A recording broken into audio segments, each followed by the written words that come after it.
ই vote ব্যাপারটা অনেক দিন ধরেই শোনা যাচ্ছিল।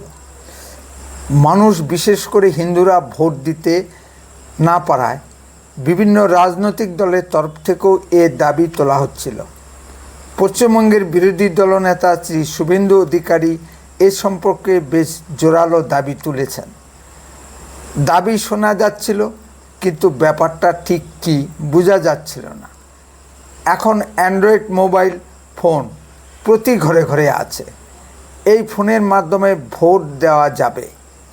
এই জন্য অ্যান্ড্রয়েড মোবাইলে দুইটি বিশেষ অ্যাপ খুলতে হবে।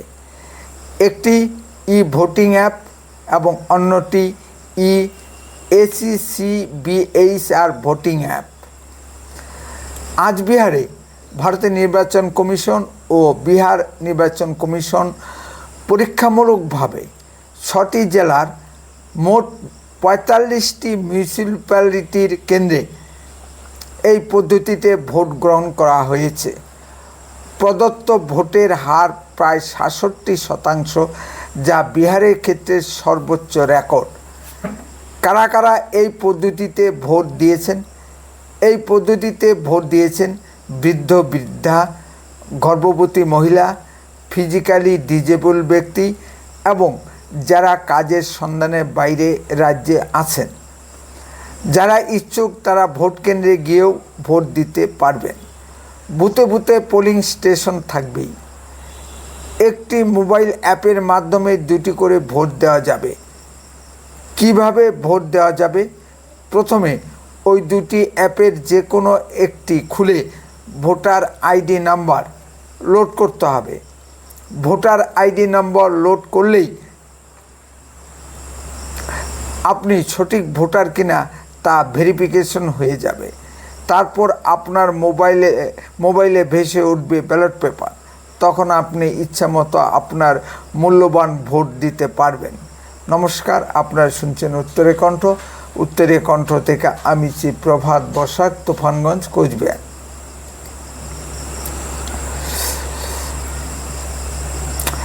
এই খবরে দীঘায় গিয়ে মমতা ব্যানার্জি শান্তিতে থাকতে পারছেন না।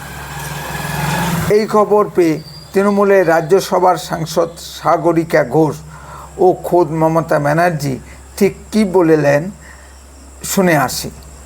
আমরা বলতে চাই যে এইরকম প্রমাণপত্র ডিমান্ড করা, যে প্রমাণপত্র না থাকলে, মা বাবার বার্থ সার্টিফিকেট না থাকলে, নিজের বার্থ সার্টিফিকেট না থাকলে ভোট দিতে পারবে না, এটা গোপন করে এনআরসি কে পেছনের দরজা থেকে আনছে।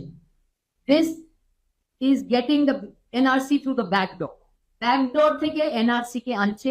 এটাই হচ্ছে উদ্দেশ্য, এটাই হচ্ছে ষড়যন্ত্র, এটাই হচ্ছে চালাকি।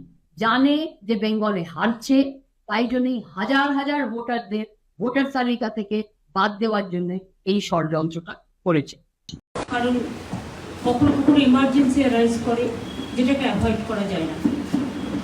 ইলেকশন কমিশন থেকে দুটো লেটার আমাদের কাছে তো এসছে, ন্যাচারালি অন্য পলিটিক্যাল পার্টির কাছেও ডেফিনেটলি যাবে বলে আমি আশা করি। পাখাগুলো বন্ধ করানো, বন্ধ হওয়ার কাগজ উড়ে যাচ্ছে। যদিও এটা বিহারকে কেন্দ্র করে এটা দিয়েছে, কিন্তু it will be applicable for all through out the country, সেটাও বলে দিয়েছে। আমাদের যেটা দেখছি খুব আপত্তিজনক, ডিক্লারেশন ফর্ম করেছে একটা ভোটার লিস্টের নাম তুলতে গেলে। সেটা কি? দেখুন, আই এম অ্যাবভ 18 ইয়ার্স, সেটা তো ঠিক আছে, সবাই আমরা জানি 18 বছরের ভোটাধিকার, সেটা নিয়ে আমার কোনো কোয়েশ্চেন নেই। কোয়েশ্চেনটা হচ্ছে, বলছে অ্যানেক্সচার ডিতে declaration form, I was born in India between 1/7/1987 and 2/12/2004। মানে 1947 সাল থেকে কোনো কাউন্ট হবে না। আমার মাথায় কিছু ঢুকছে না। Maybe I am very much ignorant. I do not know anything about it. We are very full people. Maybe I don't understand why declaration form the election commission has given this guidelines that I was born in India between 1/7/1987 and 2/12/2004.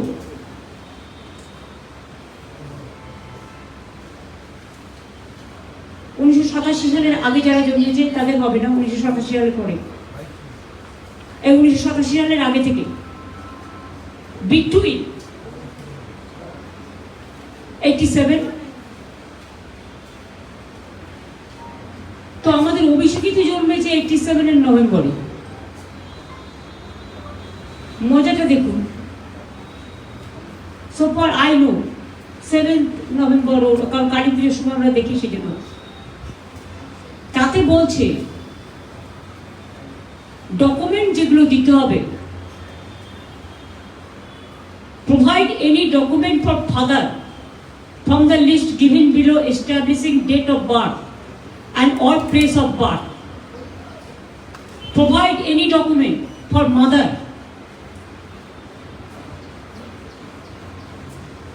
from the list given below established date of birth and or place of birth. মানে হচ্ছে বাবা মায়ের birth সার্টিফিকেটও দিতে হবে। এটা কি হচ্ছে?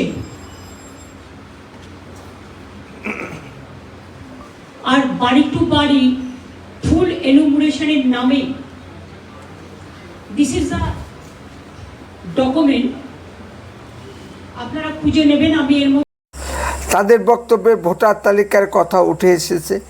তৃণমূলের দয়ায় আমাদের রাজ্যে অবৈধ বাংলাদেশি মুসলিম অনুপ্রবেশকারী ও রোহিঙ্গা মুসলিম অনুপ্রবেশকারীদের নাম অবাধে ঢুকে গেছে। ভারতের নির্বাচন কমিশন একটি অধ্যাদেশ জারি করেছে যে 87 সালের পরে যাদের জন্ম তাদের জন্ম সার্টিফিকেট মাস্ট জমা দিতে হবে, তবেই ভোটার তালিকায় নাম তোলা যাবে। 1 কোটির বেশি বাংলাদেশিদের নাম ভারতের ভোটার তালিকায় ঢুকিয়ে দিয়েছে তৃণমূল। বাংলাদেশের ছাত্র আন্দোলনের নেতারা দক্ষিণ 24 পরগনার ভোটার।